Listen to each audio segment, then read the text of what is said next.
Lundi 1er juin 2026, mesdames, messieurs, bonjour, bonsoir, bienvenue, c'est Hard Info Haïti Actualité. Ralph décrypte toute l'information sur Haïti et sur le monde pour ce lundi 1er juin 2026. Hier, c'était la fête des mères en Europe notamment et en Haïti. C'est l'occasion pour moi de souhaiter une bonne fête à toutes les mamans du monde qui regardent Hard Info sur les réseaux de Hard Info et Téléspirale, Alternance Média.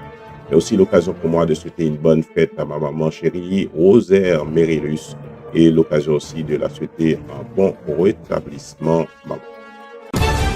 Vos journées sont chargées et vous manquez du temps pour suivre l'actualité en temps réel? Pas de souci. Tous les jours, Ralph Siméon vous livre l'essentiel de l'information avec rigueur, clarté et précision.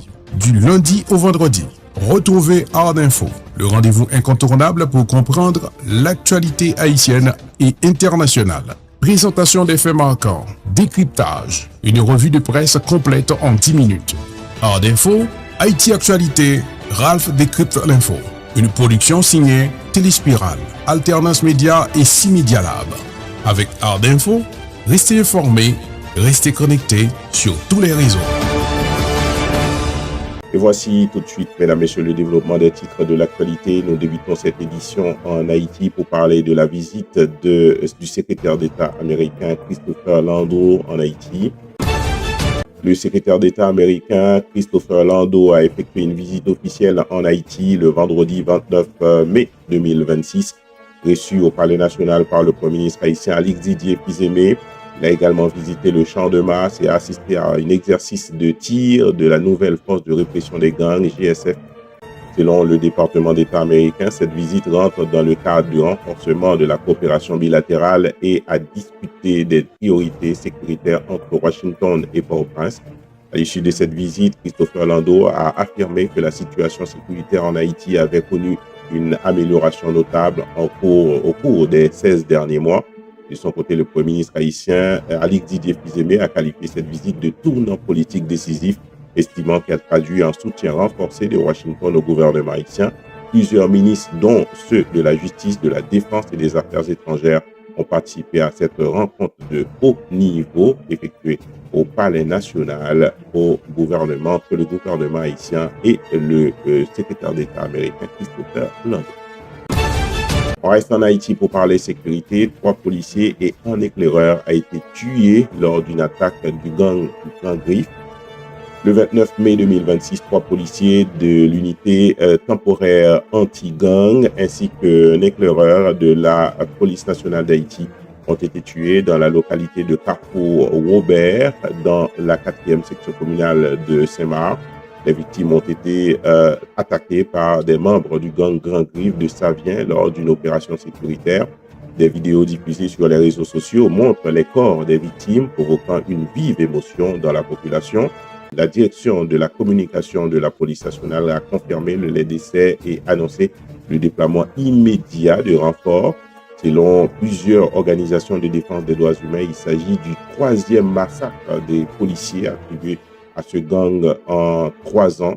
Avant cette tragédie, 6 policiers avaient été tués le 25 janvier 2023 et 4 autres le 22 juillet 2025 dans cette même région de l'Artibonite.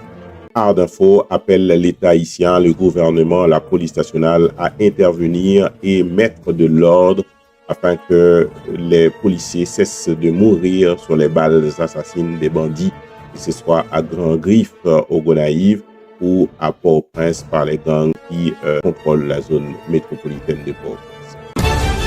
Et on parle toujours sécurité dans la police nationale. 1192 nouveaux policiers rejoignent les rangs.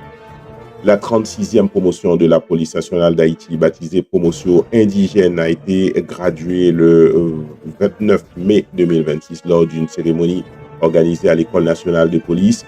Cette cohorte compte 1192 nouveaux policiers, dont 954 hommes et 238 femmes, et s'inscrit dans le cadre du programme P4000+, destiné à renforcer les effectifs de la police nationale. Le directeur général de la PNH, M. Vladimir Paraison, a souligné que cette nouvelle promotion représente un renfort important dans la lutte contre les groupes armés.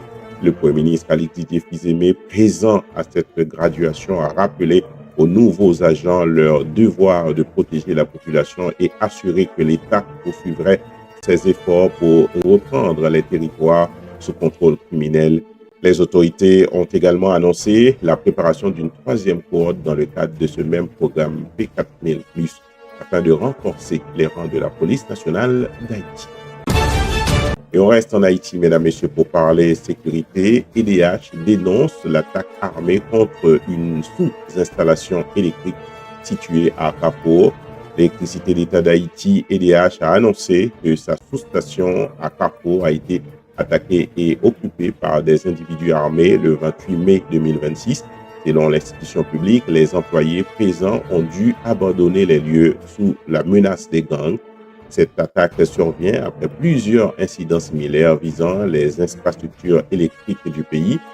L'EDH avertit que ces actes compromettent davantage sa capacité de production et de distribution d'électricité.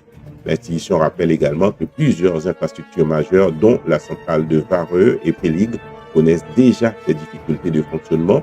Elle appelle la population au calme tout en promettant des efforts pour rétablir progressivement les services d'électrification de la zone métropolitaine et dans tout le pays. En Haïti, 5 membres d'une même famille victimes lors d'une explosion à Delma.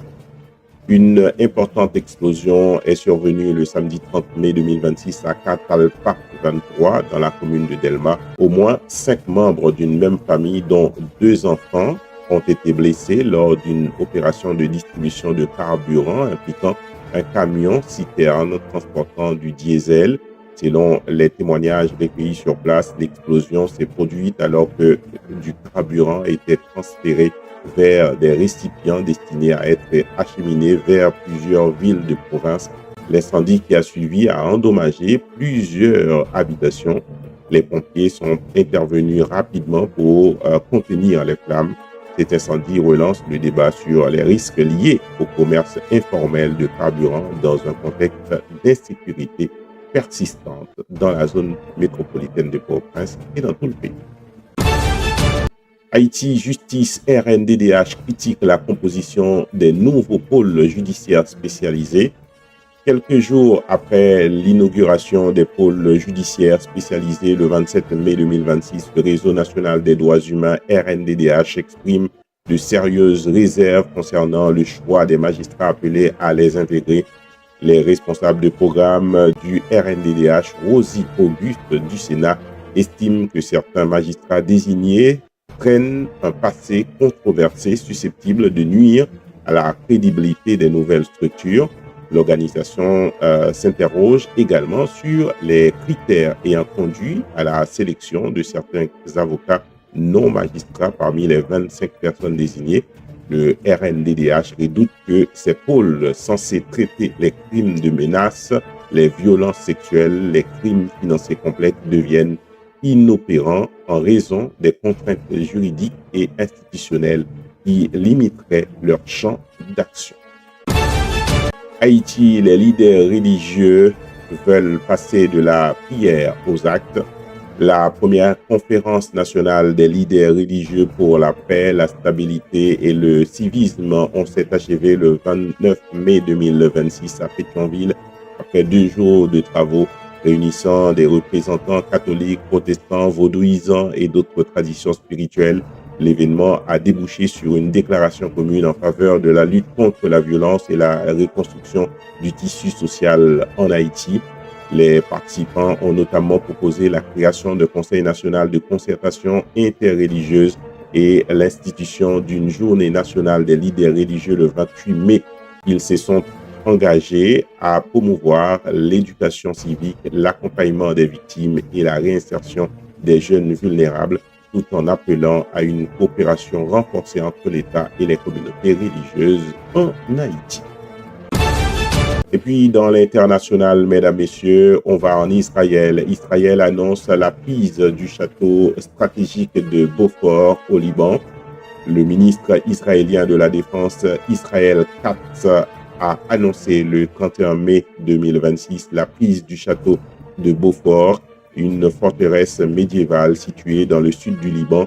Cette position, perchée à environ 700 mètres d'altitude, domine la fleuve Litani et constitue un point stratégique majeur pour le contrôle de la région.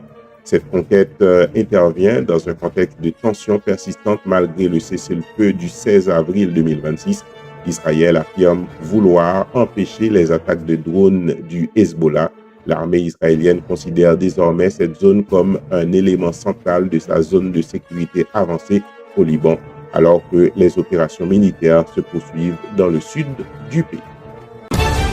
Et c'est avec le football, mesdames, messieurs, qu'on va clôturer cette édition pour ce lundi 1er mai 2026. Le Paris Saint-Germain conserve son titre et entre un peu plus dans l'histoire. Le 30 mai 2026, le Paris Saint-Germain a remporté sa deuxième Ligue des Champions consécutive en battant Arsenal 4 tirs au but à 3 après un match nul, un but partout au terme de la prolongation. Le club parisien réalise ainsi un exploit historique en conservant son titre européen. PSG devient seulement la deuxième équipe du 21e siècle à réussir un doublé consécutif en Ligue des Champions après le Real de Madrid. Les hommes de Luis Enrique rejoignent également le cercle très fermé des clubs ayant remporté 2 éditions successives de la compétition. Au lendemain de ce sacre, l'équipe a été reçue à l'Élysée par le président français Emmanuel Macron qui n'a cessé de les féliciter. Emmanuel Macron, qui est lui-même un supporter du Paris Saint-Germain, tout comme moi. Et voilà, mesdames, messieurs, tout ce que vous deviez savoir sur Haïti et sur le monde pour ce lundi 1er juin 2026. Pour vous apporter cette édition, c'est votre serviteur Ralph Siméon en collaboration avec Alternance Média, Téléspirale et Cimédia Lab. Mais avant de vous quitter, je vous invite, mesdames, messieurs, à vous abonner à nos pages. Sur Facebook, c'est Ralph Siméon ou Hard Info et sur YouTube, c'est Hard Info TV. Je veux vous rappeler une chose avant de vous quitter, mesdames, messieurs.